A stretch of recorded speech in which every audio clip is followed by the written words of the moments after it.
नाही तिखट नाही आहे, खा.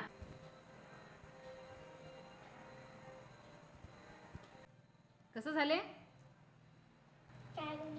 छान झाली. कधी रात्रीचा स्वयंपाकाचा कंटाळा येतो किंवा पोळी भाकरीऐवजी काही दुसरं खावंसं वाटते तर हा उत्तम पर्याय आहे. हे अगदी कमी वेळात होतो, खायला पण खूप टेस्टी लागतो. चला तर मग बघूया. नमस्कार, मी रुपालीज किचनमध्ये तुमच्या सर्वांचं स्वागत करते. तर आज आपण बनवणार आहोत झटपट होणारी टेस्टी अशी मिक्स व्हेज रवा इडली. ही इडली हेल्दी पण आहे, खूप पटकन होते आणि खायला खूप टेस्टी लागते. चला तर मग बनवूया. त्याच्यासाठी इथे 2 कप रवा घेतलेला आहे. तुम्हाला जेवढं प्रमाण हवं असेल तेवढं तुम्ही प्रमाण घेऊ शकता. आणि 1 कप दही घेतलेला आहे. जर इथं दही उपलब्ध नसेल तर तुम्ही 1 कप पाणी घेऊन त्यामध्ये अर्धा लिंबू पिळूनसुद्धा इथे टाकू शकता. त्यानेसुद्धा दह्यासारखीच चव येईल. नंतर हे मिश्रण छान आपल्याला मिक्स करून घ्यायचं आहे.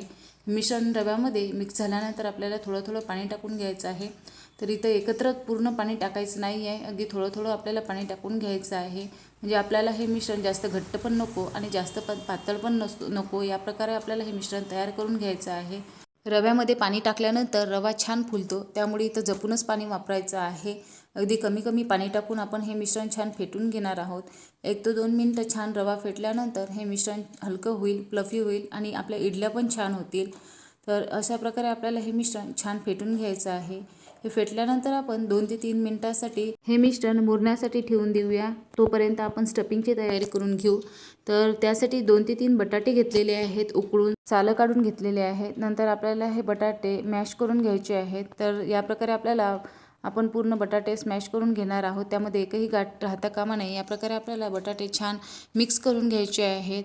नंतर आपण त्यामध्ये एक किसलेलं गाजर टाकलेलं आहे. नंतर वाटाणे टाकलेले आहेत उकडून आणि ही ढोबळी मिरची बारीक चिरून घेतलेली आहे ती टाकलेली आहे. तुम्हाला हवे असेल तेवढे तुम्ही व्हेज टाकू शकता किंवा तुम्ही वाटाण्याऐवजी जे स्वीट कॉर्न्स असतात ते सुद्धा टाकू शकता. यामुळे आपल्या आणखीनच टेस्टी होतील आणि हेल्दी होतील. नंतर थोडंसं आलं टाकलेलं आहे किसून आणि बारीक चिरलेली भरपूर अशी कोथिंबीर टाकून घेणार आहोत.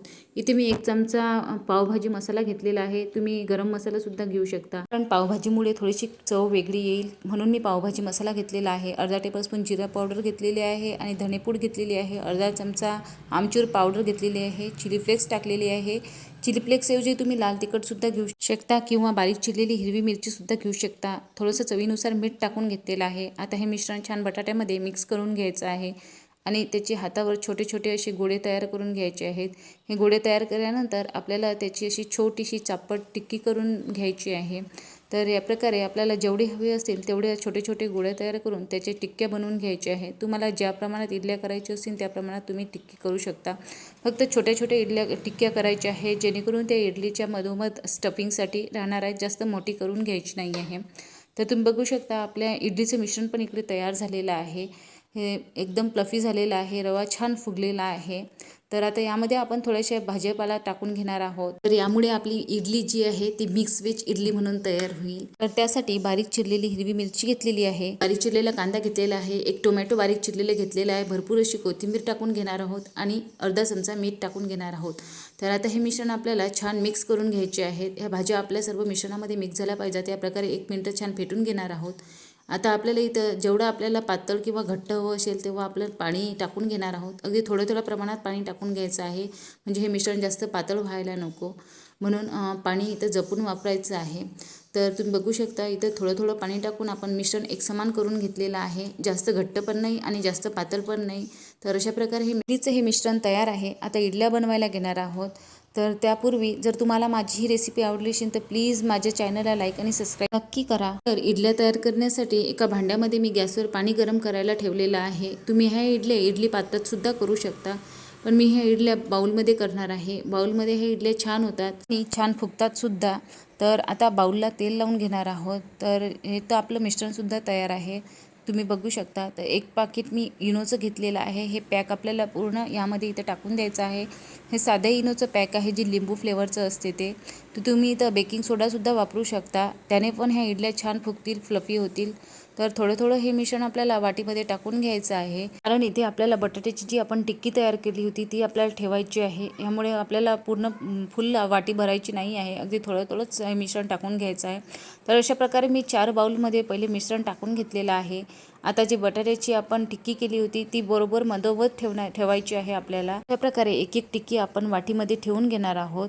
वाटीमध्ये ठेवल्यानंतर आपल्याला इडलीचं अगदी थोडं थोडं प्रमाण वरून टाकून घ्यायचं आहे. जास्त नाही, अगदी चमचाभर असं प्रमाण आपल्याला टाकून घ्यायचं आहे आणि त्यावर पूर्णपणे पसरून घ्यायचं आहे, जसं दाखवलेलं आहे तसं. तर अशा प्रकारे सर्वच बाउलमध्ये हे मिश्रण टाकून घेणार आहोत आणि ह्या बाउल्स थोड्या थोड्या आपटून घेणार आहोत. त्यामुळे काय होईल तर जे बबल्स असतील ते आतमधले निघून जातील. तर मग आपलं इकडे पाणी पण गरम झालेलं आहे. पाणी गरम झाल्यानंतर एक चाळणी आपण या भांड्यावर ठेवून घेणार आहोत आणि त्यावर एक एक वाटी ठेवून घेणार आहोत. वाटी ठेवल्यानंतर त्यावर आपल्याला झाकण ठेवून घ्यायचं आहे आणि गॅस मिडियम ठेवायचा आहे. 4 ते 5 मिनटं आपली इडल्या व्हायला लागतील. 4 ते 5 मिनटानंतर आपल्या इडल्या छान होतील. तोपर्यंत आपल्याला जेवढ्या बाकीच्या इडल्या करायच्या असतील त्या इडल्यासुद्धा आपण करून घेऊ शकतो. तर सुरीने चेक करून घेऊया किंवा एखाद्या चमच्याने सुद्धा तुम्ही चेक करू शकता. अजिबातही चिकटलेल्या नाही आहेत. तर तुम्ही बघू शकता की किती छान अशा इडल्या तयार झालेल्या आहेत. छान स्पंजी झालेल्या आहेत, फुगलेल्या पण छान आहेत. तर तुम्हाला इथे मी एक इडली काढून दाखवते. तर तुम्ही चमच्याच्या साहाय्याने किंवा सुरीच्या साहाय्याने इडल्या काढू शकता. पटकन निघतात, अजिबातही चिकटत नाहीत. तर अतिशय छान झालेले आहे. तुम्ही टेक्स्चर बघू शकता, खूप फ्लफी झालेले आहे. मध्ये आपण व्हेजिटेबल्स टाकल्यामुळे आणखीनच छान दिसत आहेत आणि खायला पण तेवढ्याच टेस्टी आणि छान झालेले आहेत. तर तुम्हाला इथे मी एक इडली फोडून दाखवते. तर तुम्ही बघू शकता की किती छान असा बटाटा आपल्याला आतमध्ये दिसत आहे. छान अशी स्टफिंगची इडली तयार झालेली आहे. यासोबत चटणी वगैरे किंवा काहीच भाजी वगैरे करायची काम नाही आहे. ह्या स्टफिंगच्या इडल्या केल्यामुळे आपण अशाच खाऊ शकतो. मुलांना ह्या नक्कीच आवडतील. तर तुम्ही ह्या रात्रीच्या जेवणाला सुद्धा बनवू शकता किंवा सकाळच्या नाश्त्याला सुद्धा बनवू शकतात किंवा मुलांच्या डब्यावर देण्यासाठी तुम्ही बनवू शकता. तर माझी ही रेसिपी तुम्हाला कशी वाटली ती कमेंटमध्ये मला नक्की सांगा. अशाच नवीन नवीन रेसिपीज पाहण्यासाठी माझ्या चॅनलला लाईक आणि सबस्क्राईब नक्की करा. धन्यवाद.